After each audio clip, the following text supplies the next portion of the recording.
So today I'm going to talk about the occupation and reconstruction of Japan. So this is part of the American policy of containment in Asia.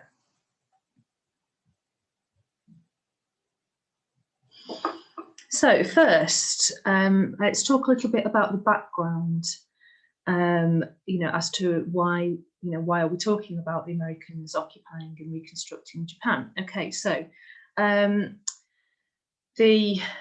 most important thing for you to be aware of is that Japan during World War II was an ally of Nazi Germany, okay? And I find that's something that my students quite often get confused on, okay? So that's really important. Japan had been an ally of Nazi Germany during World War II, hence, if you think logically about it, most of you are aware of the Americans dropping the atomic bomb on Hiroshima and Nagasaki.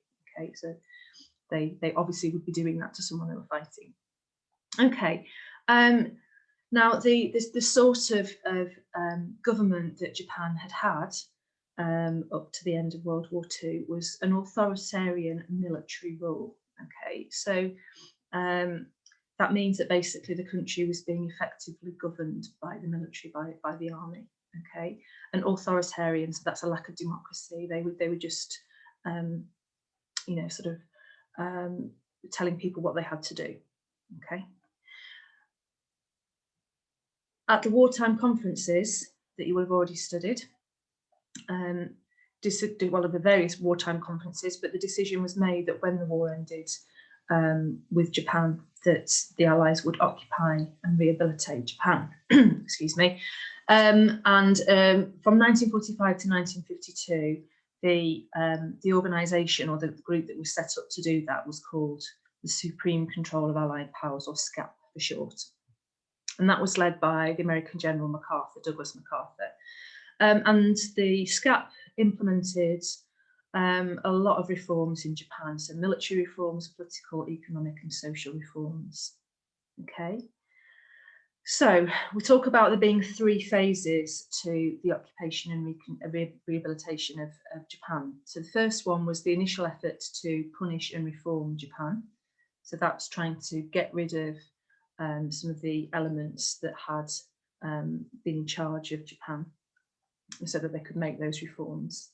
The second was to try to revive the Japanese economy. And then the third was the formal peace treaty and the formation of an ongoing alliance between the Americans and the Japanese. So how it might help you to look at Japan is, and the Americans' involvement with Japan, is to think about the Americans' attitude towards Germany.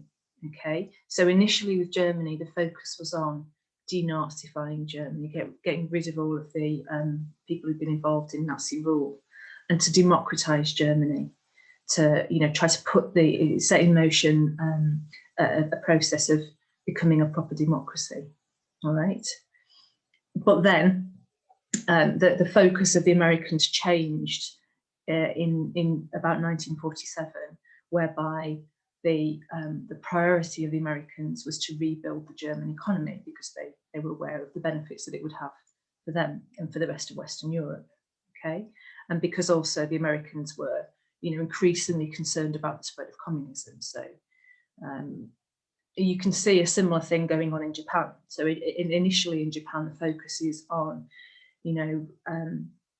getting rid of, not denazifying in Japan, because they didn't have they didn't have National Socialism there. That's a specifically German thing.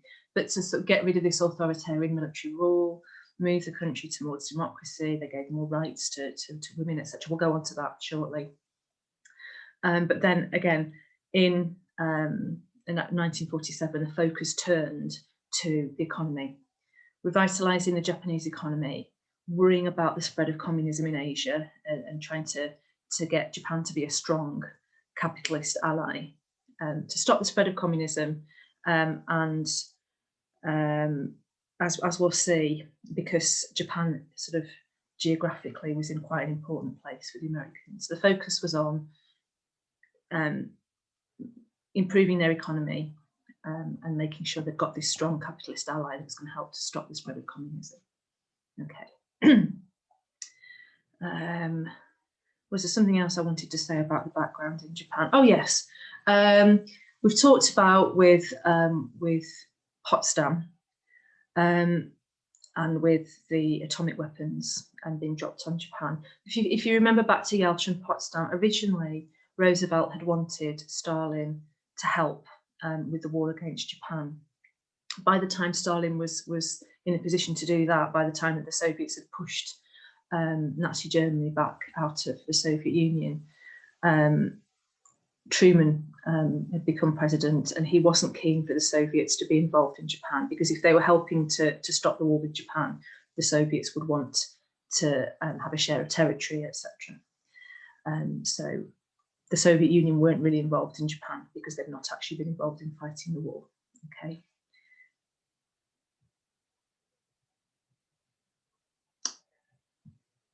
Okay, so phase one. So we'll just go through the initial efforts to punish and reform Japan, and that's for the first couple of years at the end of the war, so from 1945 to 1947. So we see some quite similar things again to what was going on at a similar time in Germany. So war crimes trials were held in Tokyo, which is the capital of Japan.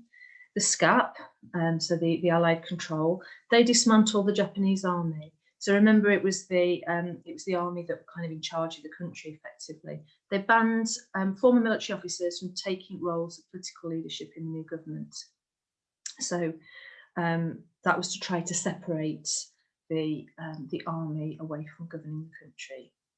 There were various reforms that were done to try to benefit ordinary people. And in terms of the economy, there were these organisations called Zaibatsu, which is a fun word to learn, okay? They were kind of like big monopolies, companies that had a really big control over the economy.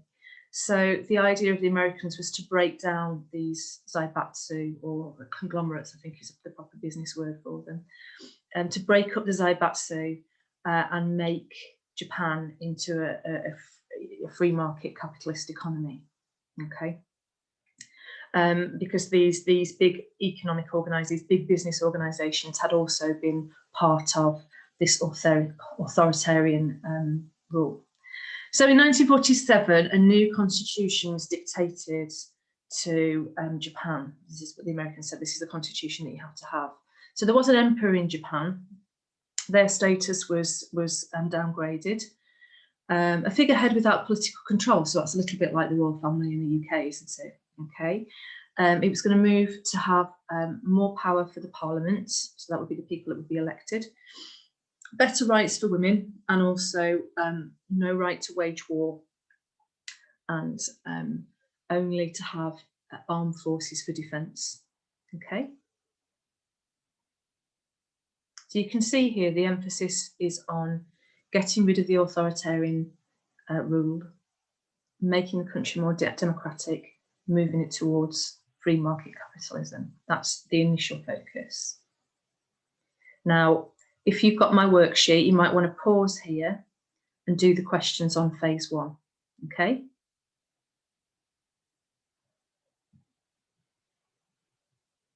Okay, so let's move on to phase two then.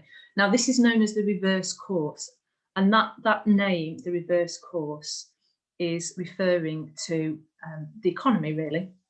Okay, so first of all, the Americans were concerned that the Japanese economy was not doing well.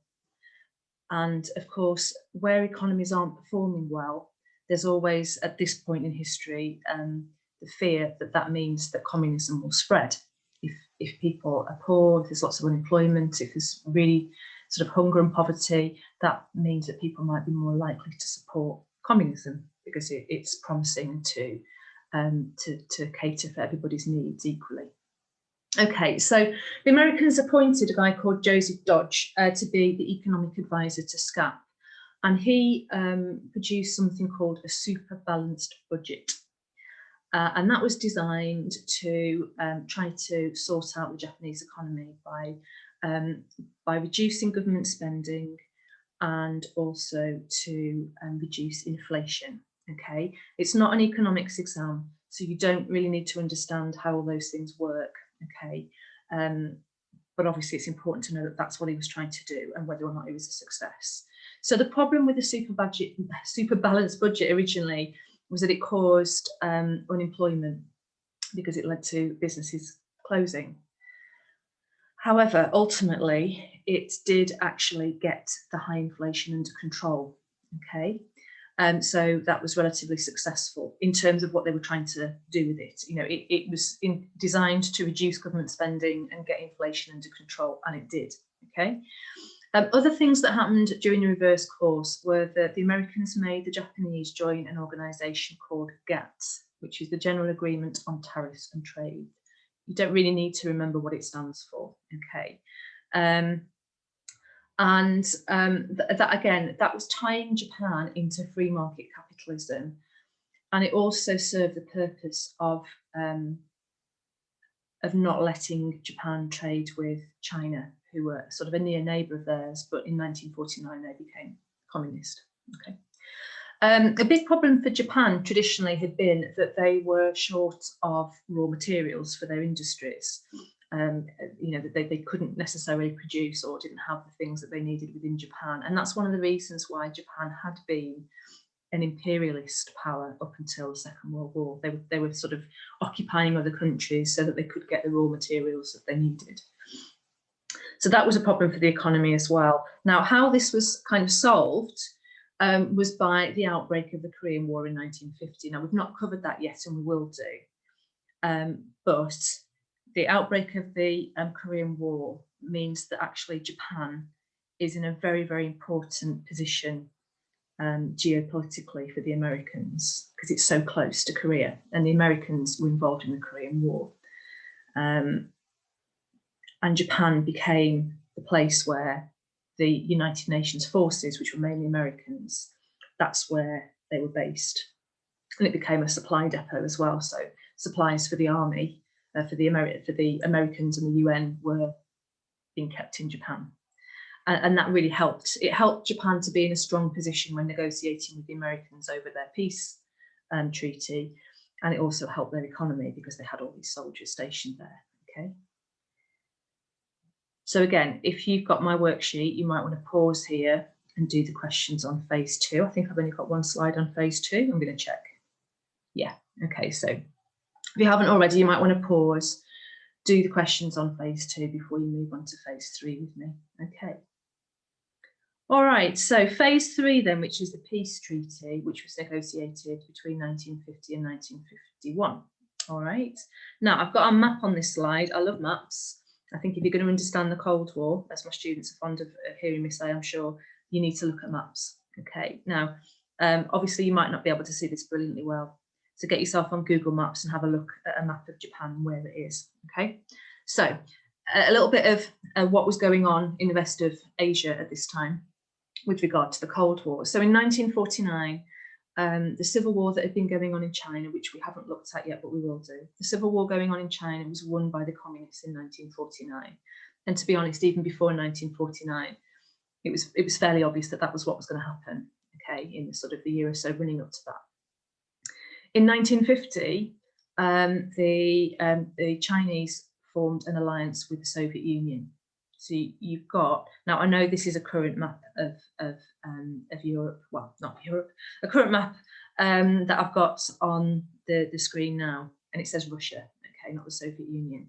But if we're looking on the right-hand side of the slide, you can see Russia is green, China is red. So you look at how massive a kind of area that is now communist, and have got an alliance with each other. That's going to be extremely worrying for the Americans. And if you can just kind of hone in a little bit on the right-hand side there, you can see North Korea and South Korea. Okay, North Korea is blue and South Korea is yellow. It's like a sort of, it's a bit sticking out of the top of China. That's the best way I can describe it. So North Korea and South Korea. North Korea is communist as well. And look at where Japan is. It's that sort of a long, slim, purple country. It's a number of islands. Its position is going to be really crucial to the Americans. Okay, and in 1950, North Korea invaded South Korea as well. So there's the possibility of the spread of communism to South Korea. And this is really concerning to the Americans. And Japan is in an incredibly useful position. So that's why we describe it as being geopolitically significant for the Americans. It's going to be really crucial to them trying to stop the spread of communism in the Far East. Okay, so having Japan as a capitalist, strong ally for the Americans in that particular part of the world is going to be crucial. And that brings us on to having a look at the peace treaty itself. Now, there's quite a lot of writing on this slide, more than I'd usually like there to be.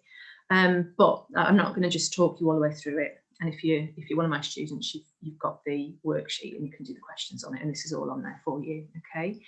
But the key thing is here is that the Prime Minister of Japan was well aware of the geopolitical importance of Japan and realised that in 1950, Japan were in a strong position to negotiate a good treaty and a good deal with the Americans. Okay, which is what they did. I'm just going to move me a little bit away from, there we go, so I'm not obscuring the type for you. So the treaty that was negotiated, it restored Japan's sovereignty. So what that means is that Japan now had control of their own governance. Okay, they were able to decide in future after this treaty, with some limits of what's put in here, but they had sort of control back of their country. So it restored Japan's sovereignty, this treaty, and it provided security. So the Americans would provide security for Japan, provided Japan agreed to have American soldiers based in Japan. Okay, and the reason for this is that what the Americans saw as a threat had changed by this point.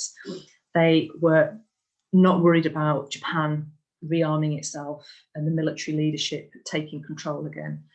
That didn't seem like a likely thing to happen. What they were worried about was the creep of communism in Asia. Okay, so the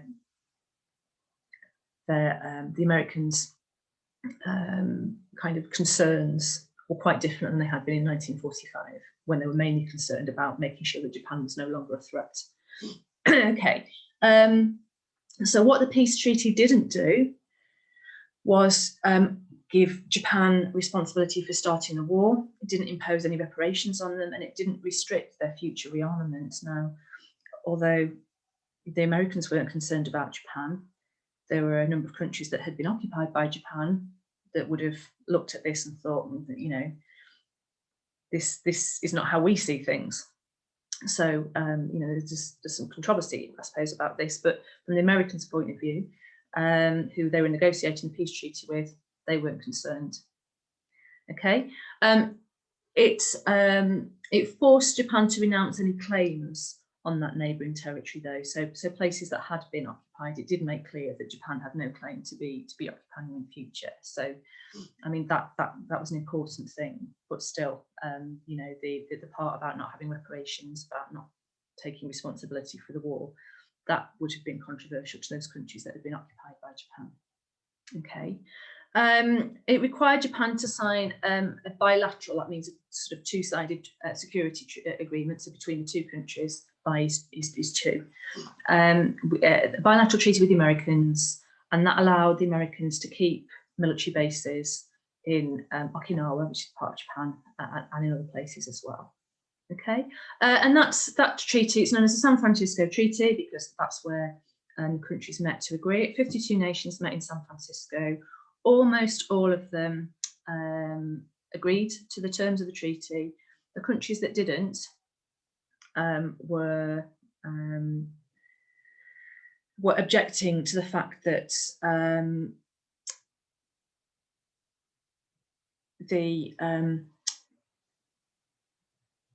the treaty meant that Japan couldn't do business with China, and that it said that Japan would be supporting the Republic of China, which is actually Taiwan.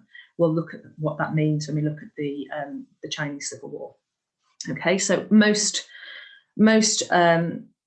nations agreed to the peace treaty. The ones that objected to it were a small number of communist nations because they objected to some of the ways that it was treating the People's Republic of China, which was the main part of China, which was now communist. Okay. So again, now if you've got my worksheet, you've got a section to do on phase 3. Okay, so you can see from that there are these 3 distinct phases to the occupation and the reconstruction of Japan. First of all, getting rid of the military elements, trying to instill democracy. The second, the reverse course, which is trying to sort out the Japanese economy. And the third is the peace treaty.